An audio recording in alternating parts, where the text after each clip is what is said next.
Hi everyone, कैसे हैं आप सब। Hope everyone is doing well. स्वागत है आपका आपके अपने यूट्यूब चैनल एबी एजुटेनमेंट पर। जो हमारी आज की क्लास है इसमें हम लोग इंटरनेशनल लेबर ऑर्गेनाइजेशन के बारे में पढ़ेंगे। आज की हमारी क्लास में हम लोग इंटरनेशनल लेबर ऑर्गेनाइजेशन के क्या होता है, इसका हिस्ट्री क्या है, इसके फंक्शंस क्या है, स्ट्रक्चर क्या है, ऑब्जेक्टिव क्या है और इंडिया एंड आईएलओ, इन सब के बारे में आज हम कवर करेंगे। वन बाय वन करके हम लोग जो हमारा इंटरनेशनल रिलेशन है उसके हर एक टॉपिक को कवर करेंगे। आज की वीडियो स्टार्ट करने से पहले एक बार इस चैनल को सब्सक्राइब कर दो, वीडियो को लाइक कर दो और शेयर कर दो। तो शुरू करते हैं हमारी आज की क्लास। तो सबसे पहले इंटरनेशनल लेबर ऑर्गेनाइजेशन क्या होता है। तो जो इंटरनेशनल लेबर ऑर्गेनाइजेशन है वो यूनाइटेड नेशन की एक एजेंसी है जो कि इंटरनेशनल लेबर स्टैंडर्ड्स को सेट करती है, जो लेबर इश्यूज होते हैं उनके साथ में डील करते हैं, सोशल प्रोटेक्शन प्रोवाइड करते हैं और वर्क अपॉर्चुनिटी प्रोवाइड करते हैं। जो इंटरनेशनल लेबर ऑर्गेनाइजेशन है ये internationally recognised human and labour rights को भी प्रमोट करती है। अभी जो हमारी इंटरनेशनल लेबर ऑर्गेनाइजेशन है उसकी हिस्ट्री क्या है, इसकी शुरुआत कैसे हुई है। तो जो इंटरनेशनल लेबर ऑर्गेनाइजेशन है इसका इस्टेब्लिशमेंट 1919 में ट्रीटी ऑफ वर्साइलिस के थ्रू किया गया था as an affiliated agency of league of nation. जो इंटरनेशनल लेबर ऑर्गेनाइजेशन है वो 1946 में यूनाइटेड नेशन की पहली एफिलिएटेड स्पेशलाइज्ड एजेंसी बनी थी। जो इंटरनेशनल लेबर ऑर्गेनाइजेशन है इसका जो हेडक्वार्टर है वो जिनेवा स्विट्ज़रलैंड में है। 1969 में इंटरनेशनल लेबर ऑर्गेनाइजेशन को नोबेल पीस प्राइज़ भी दिया गया था। जो नोबेल पीस प्राइज़ है वो जो पीस है अमंग द क्लासेस उसको इम्प्रूव करने के लिए, decent work conditions and justice for workers को परस्यू करने के लिए और जो डेवलपिंग नेशंस हैं उनको टेक्निकल असिस्टेंसी प्रोवाइड करने के लिए दिया गया था। इसके साथ साथ जो इंटरनेशनल लेबर ऑर्गेनाइजेशन है उसने कई जगहों पर काफ़ी की रोल प्ले किया है, जैसे कि ग्रेट डिप्रेशन के टाइम पर, डीकोलोनाइजेशन के टाइम पर और जो ट्रेड यूनियंस क्रिएट करना था पोलैंड में उसके टाइम पर। तो जो इंटरनेशनल लेबर ऑर्गेनाइजेशन है ना वो एक ट्रीपार्टाइट बॉडी है। ट्रीपार्टाइट का मतलब क्या है कि इसमें तीन तीन बॉडीज से मिलकर के ये बनी हुई है। इसमें एक गवर्नमेंट है, मतलब कि इसमें तीन पार्टीज इन्वॉल्व हैं, जिसमें से एक गवर्नमेंट है, एक ट्रेड यूनियंस या we can say employees and third one is employers.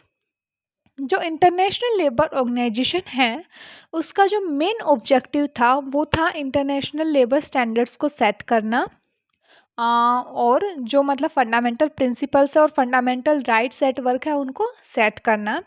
उसके अलावा ये इंश्योर करना कि जो मैन एंड वुमेन हैं उनको इक्वल एक्सेस है वर्क का और डिसेंट वर्क कंडीशंस हैं और साथ साथ इक्वल अपॉर्चुनिटीज़ भी हैं उनके पास में। और इसके साथ साथ जो इंटरनेशनल लेबर ऑर्गेनाइजेशन का उसका ऑब्जेक्टिव है कि सोशल प्रोटेक्शन प्रोवाइड करना फॉर एवरीवन। अभी जो इंटरनेशनल लेबर ऑर्गेनाइजेशन है उसका स्ट्रक्चर उसको तीन पार्ट्स में डिवाइड किया गया है। First is international labour conference, second is governing body and third one is international labour office. तो सबसे पहले हम लोग देखेंगे कि इंटरनेशनल लेबर कॉन्फ्रेंस क्या होता है। जो इंटरनेशनल लेबर कॉन्फ्रेंस है उसको हम लोग इंटरनेशनल पार्लियामेंट ऑफ लेबर भी बोलते हैं। जो इंटरनेशनल लेबर कॉन्फ्रेंस है इसमें जो सोशल और लेबर क्वेश्चंस होते हैं ना उसके रिगार्डिंग डिस्कशन किया जाता है। यहीं पर ही इंटरनेशनल लेबर स्टैंडर्ड्स को सेट किया जाता है और ये एनुअली मिलते हैं इन Geneva. Second one is governing body. जो आईएलओ का जो गवर्निंग बॉडी है उसको हम लोग एग्जीक्यूटिव काउंसिल भी बोलते हैं। ये साल में 3 बार ही मिलता है और जो ये पॉलिसी डिसीजंस होते हैं आईएलओ के रिगार्डिंग उनको लेता है। उसके अलावा जो बजट्स होता है उसको सेट करता है और जो बजट और जो पॉलिसी डिसीजंस इसने लिए हैं उसको ये सबमिट करता है to the conference for adoption. इसके अलावा जो गवर्निंग बॉडी है इसको सपोर्ट करने के लिए एक्सपर्ट कमिटीज़ भी होती है वेरियस मैटर्स पर, जैसे कि वोकेशनल ट्रेनिंग के रिगार्डिंग, मैनेजमेंट डेवलपमेंट के लिए, ऑक्यूपेशनल सेफ्टी एंड हेल्थ के लिए, इंडस्ट्रियल रिलेशंस के लिए and etcetera. And third one is international labour office. जो इंटरनेशनल लेबर ऑफिस है वो परमानेंट सेक्रेटरीट है इंटरनेशनल लेबर ऑर्गेनाइजेशन का। ये जो इंटरनेशनल लेबर ऑफिस है ये डिसाइड करता है एक्टिविटीज़ फॉर ILO और इसको सुपरवाइज किया जाता है by governing body and director general. जो ILO के मेंबर स्टेट्स हैं वो पीरियडिकली रीजनल मीटिंग्स करते हैं जिसमें जो वो लेबर से रिलेटेड इश्यूज होते हैं और जो कंसर्न होते हैं उनको डिस्कस करते हैं। अभी जो ILO है इंटरनेशनल लेबर ऑर्गेनाइजेशन है उसके फंक्शंस क्या क्या है। इसके जो इंटरनेशनल लेबर ऑर्गेनाइजेशन का मेन फंक्शन है क्रिएट करना और कोऑर्डिनेट करना पॉलिसीज एंड प्रोग्राम्स को जो कि लेबर इश्यूज को सोल्व करते हो। Second one is adoption of international labor standards in forms of convention or recommendation. And third one is assistancy provide करना मेंबर स्टेट्स को ताकि जो वो अपने सोशल और लेबर प्रॉब्लम्स हैं उनको सॉल्व कर सके। Fourth one is human rights protection जैसे कि राइट टू वर्क को प्रोटेक्ट करना, फ्रीडम ऑफ एसोसिएशन को, कलेक्टिव नेगोशिएशंस को, protection against forced labour, protection against discrimination etcetera. And next function of ILO is research and publications. कोई भी research या फिर कोई भी पब्लिकेशन जो कि सोशल और लेबर इश्यूज से रिलेटेड है उसको पब्लिश करना।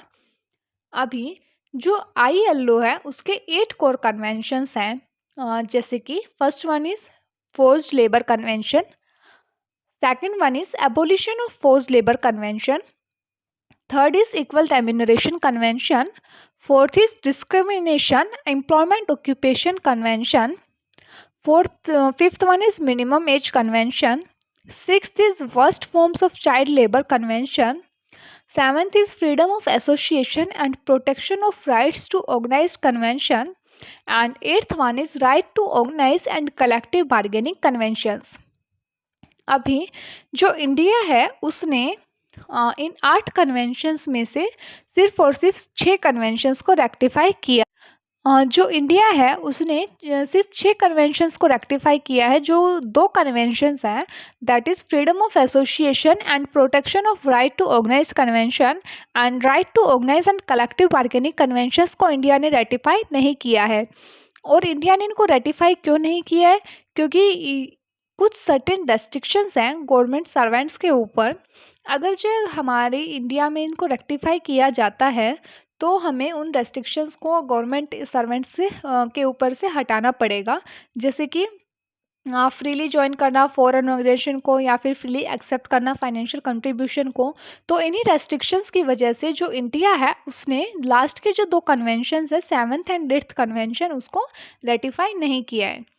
आज की हमारी क्लास में सिर्फ इतना ही।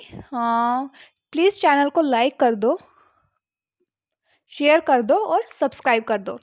उम्मीद करती हूँ कि सबको अच्छे से समझ में आया होगा। अगर जो किसी का कोई भी डाउट है तो प्लीज़ कमेंट बॉक्स में क्वेश्चन पूछ सकते हैं। थैंक यू एवरीवन, मिलते हैं अपनी नेक्स्ट क्लास में।